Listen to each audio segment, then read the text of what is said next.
Zak Cummings to the show. You have a big fight coming up here at UFC Rochester here, but before we get to that, how have you been, man? I've been good. Been pretty good, just staying busy with life, and the 18-month daughter, and running a couple businesses, and still training and fighting and everything. So busy, busy, busy life, but I'm loving it. Wouldn't change it for anything. Yeah, it's not enough time in a day, right, to get everything done.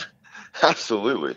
Yeah, I don't know how you manage. I mean, I have two of my own, but with the businesses and the fighting career, yeah, I don't know how you find time to do it all, man. Yep, just juggle as much as I can, and just let it. Hopefully, it all kind of works out.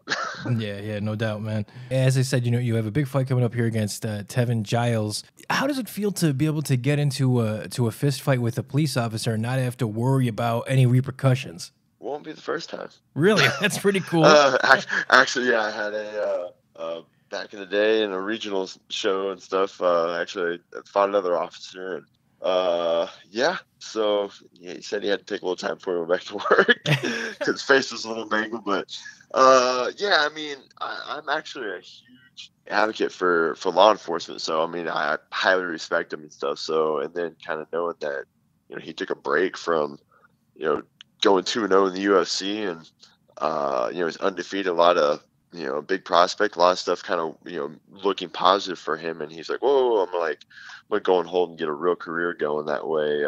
He's got more time in the game when he's done fighting, and that's I gotta respect that. I mean, it's not gonna change anything on fight day, but I definitely respect him highly for it, for making those type of decisions, and supporting his family and stuff like that. So I mean, respect to him, but I mean, fight's a fight. That's going to be, whatever happens. But yeah, I definitely respect him for it. Yeah, I mean, as you mentioned, I don't know if many people would have stepped away after going 2-0. You worked your whole life to get to this point. You go 2-0 and then you step away. So yeah, props to him, man. Good for him for doing that.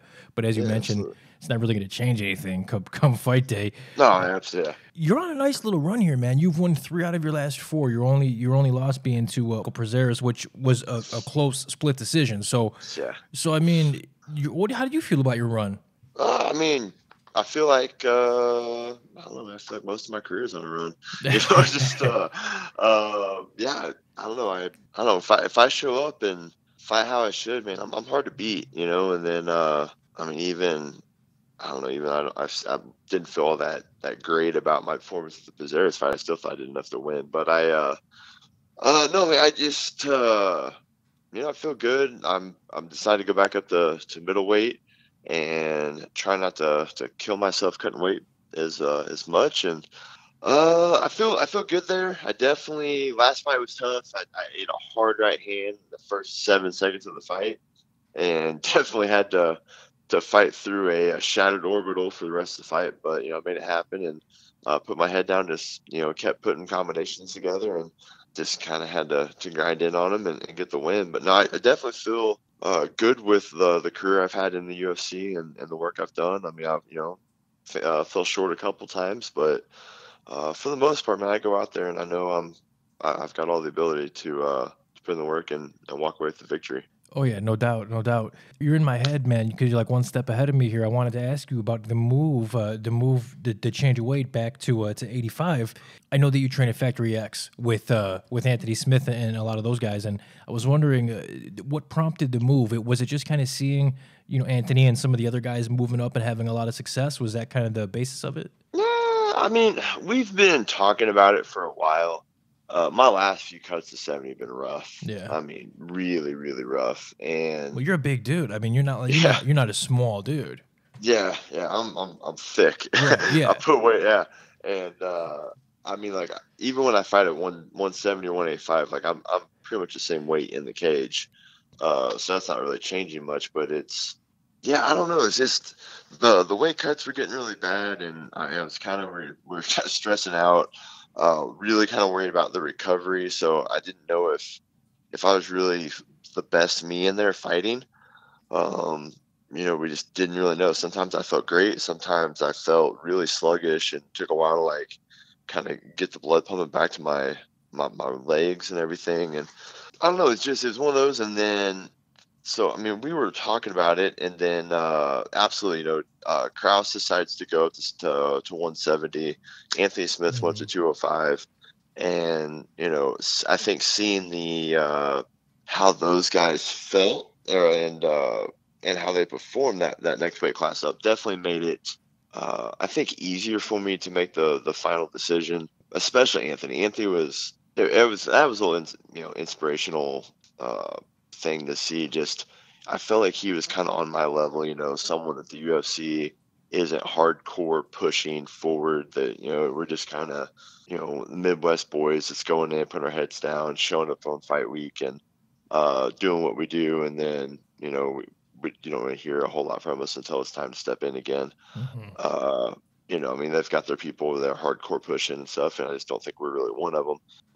He wasn't really ranked at middleweight, and then all of a sudden he goes up a weight class, and he didn't have to kill himself cutting weight, so he was able to take a couple shorter notice fights and was able to take advantage of the opponents, and next thing you know, I mean, he's over in title contention. So seeing him be able to go up and perform better was great, and then just kind of see how it was almost like a way to start over was kind of cool. So I don't know, I just kind of it definitely helped make that decision. Be like, you know what, let's go ahead and do this, and I don't know, see how it works out. No, I think it's a good move, man. I mean, I think Anthony's probably the best example, at least in recent memory, right, of a fighter that's done that and had just tremendous absolutely. success. Him, Thiago Santos. Yeah. He's right there. He's right there in the mix. Now he's got the next title shot. So, there's definitely a few that's done it. You know what I mean? I'm not getting younger, so these weight cuts are not getting easier. It's no joke, man. The older you get, it's unreal. And I don't think a lot of people, I don't think they realize that the mental battle of having to make weight, it's a fight all in itself. And if you're consumed with that, that does take away from your in cage performance to a degree, right?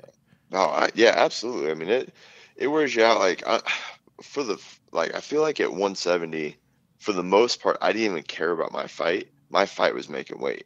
It was like, okay, I'm getting paid to make weight. Like I'll fight for free. I don't really care about that. Yeah. But I mean, that was the battle. And I mean, I know people talk about cutting weight, this and that. It's not fun. And I still cut weight to 185. The problem is when I was cutting to 170, I was probably cutting more weight than 3 other fighters on the card put together. Wow. So it's not like everybody's going to cut some and cut weight, but I was cutting ridiculously drastic amounts of weight to make that weight class for that whole fight camp. So, it was just way too extreme, and it just, I don't know anymore. It's just unnecessary.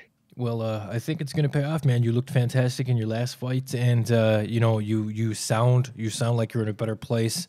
And I know from doing this from long enough, when a fighter usually sounds like they're in a better place, they usually are. So yeah, man, I can't wait, man. It's going to be UFC Rochester is a really solid night of fights, and I think your fight particularly is really exciting because we don't know what we're going to get in Trevin.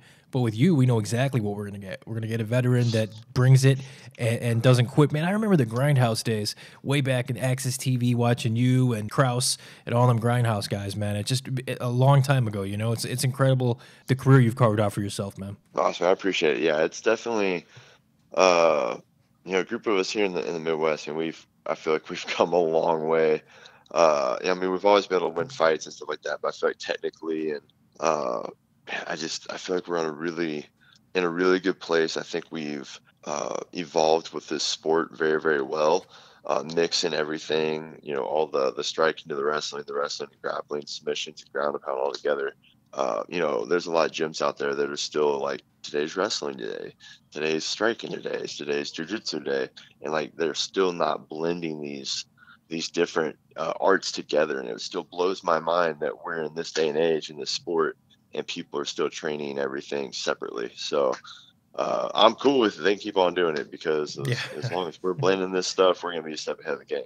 For sure. Well, thanks for your time, man. I know that you're busy here, and the closer that you get to the fight, I know it just ramps up for you. So I appreciate it. Take some time here, man. Shout out your teammates, sponsors, whatever you'd like. Floor is yours, man. Absolutely. Check me out on any social media platform at Zak Cummings, pretty much across the board. Yeah, hit me up if you have questions or anything. I do my best to answer everybody. Yeah, check out UFC Rochester. There's myself, teammates Grant Dawson, Megan Anderson, my Factor X teammate Ian Heinisch is on there with a big fight. So it's crazy. I feel like I'm fighting at home, even though we're all in New York and a ways away from Kansas City. But yeah, check us out and thanks for the support. Well, I appreciate it, man. Yeah, UFC Rochester on the 18th. So just not even a week and a half away, man. So Yeah, well, just a little bit. I don't know.